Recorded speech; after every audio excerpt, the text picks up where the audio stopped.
totalement d'accord avec lui parce que c'est une décision, il s'agit d'une position de force. C'est-à-dire actuellement, comme les États-Unis représentent première puissance du monde et qu'ils sont en train de manipuler le monde à leur manière, mais aussi je suis contre une chose, que Al-Quds, que Jérusalem, ça sera la capitale de la Palestine, parce que aussi ce n'est pas une capitale arabe.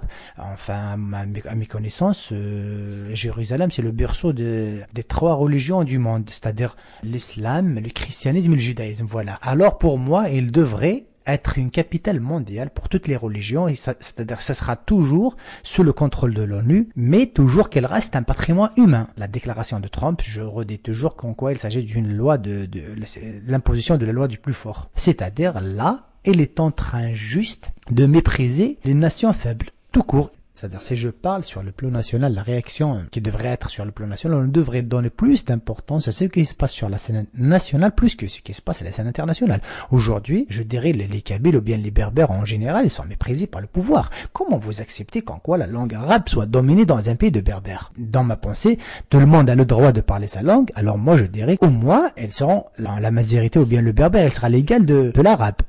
Mais pour que je donne plus d'importance à la cause palestinienne, et moi dans mon pays actuellement, je nage ou bien primé par un tel pouvoir, je suis vraiment désolé, je ne dois pas penser à l'extérieur avant l'intérieur.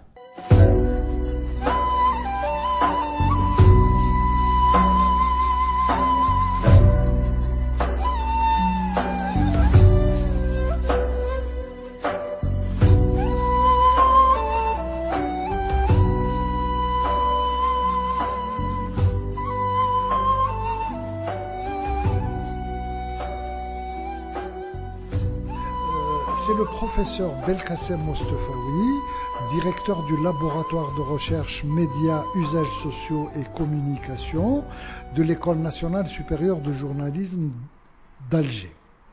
Sur la première question, le président américain a, d'une façon unilatérale, pris la décision de vouloir transférer l'ambassade des États-Unis de Tel Aviv vers Jérusalem.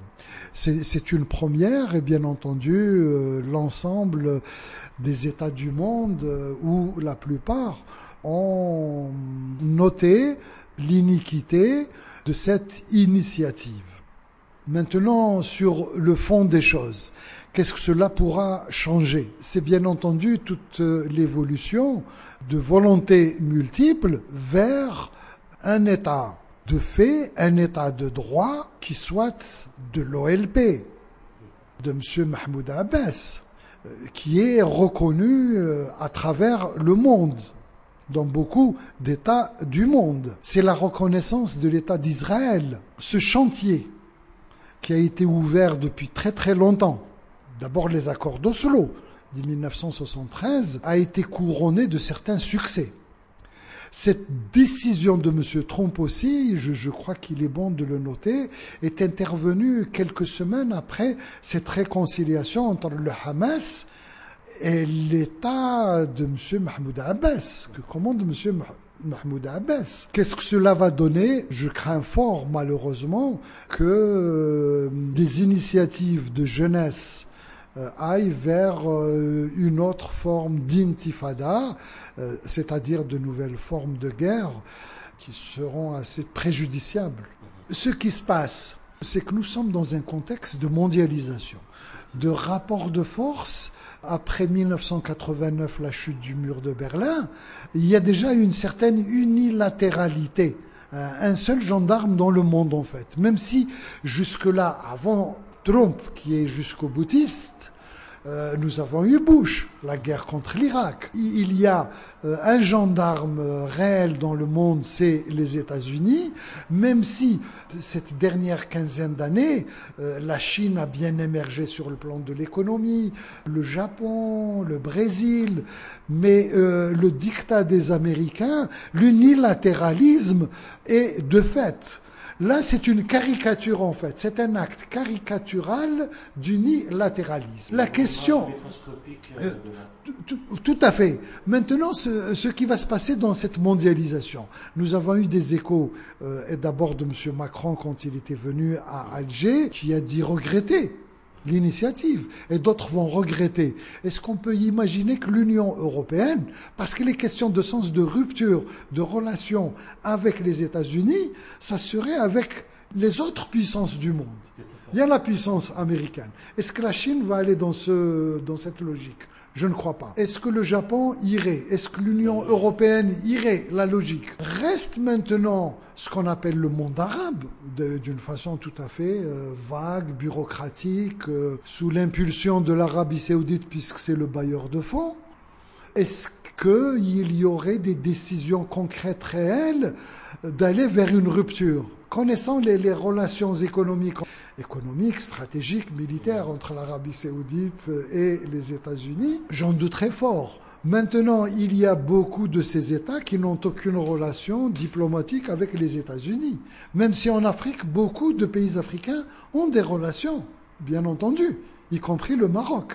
Donc, j'entrevois qu'après cette levée de bouclier de beaucoup d'États dans le monde, au nom de discours humanistes, de défendre l'agneau contre les loups, contre la guerre. C'est toute une nation qui, depuis 1948 quand même, a du mal à trouver son territoire, à développer son identité, d'être une nation du monde. Donc rupture, moi je crois qu'après tout ce bouillonnement, les résultats concrets ils seront très très limités. Maintenant, si j'ai bien compris, le transfert se ferait dans 2 ans, 3 ans, le temps qu'il y ait construction, etc. Préparer le terrain. Mais comme M. Trump a beaucoup de problèmes aussi avec son ex-conseiller aux affaires étrangères, etc., il y aura beaucoup d'eau qui va couler et probablement aussi des actions, des réalités qui vont changer la donne au sein même des États-Unis d'Amérique.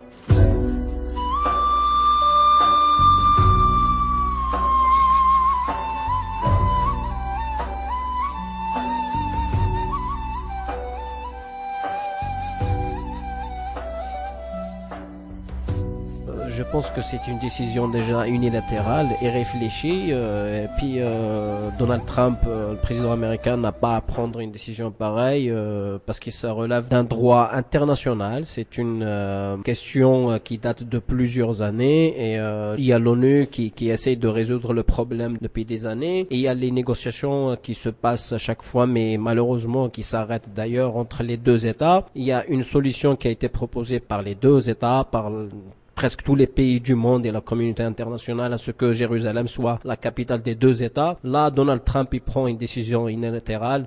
Même l'opinion publique américaine, je pense qu'il y a une bonne partie de l'opinion américaine qui refuse cette décision.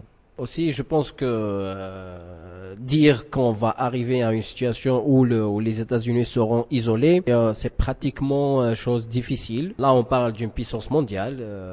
Il s'agit des États-Unis d'Amérique.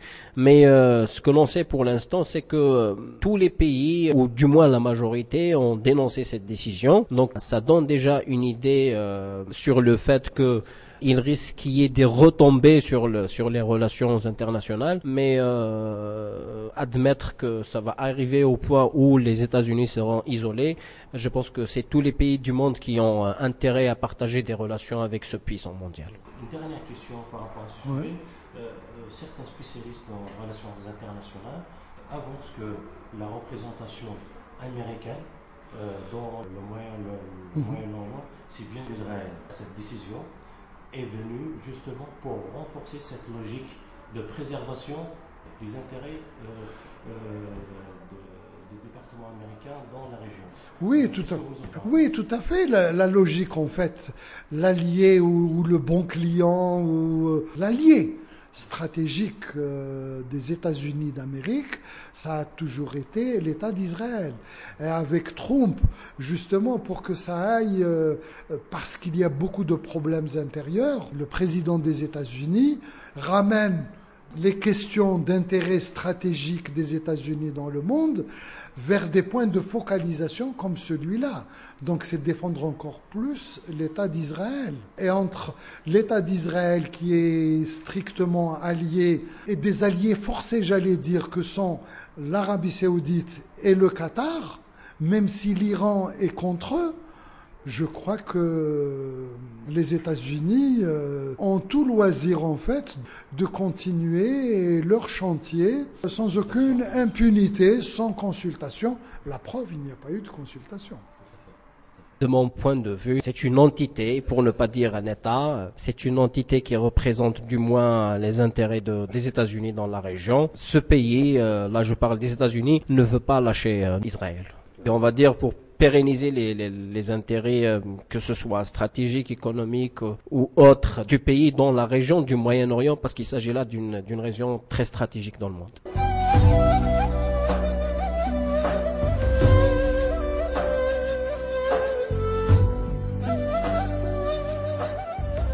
D'abord, je ne suis pas d'accord à cette décision. Je pense que c'est une décision irréfléchie, prise de manière vraiment inconsciente, parce que ça va envenimer encore plus la situation.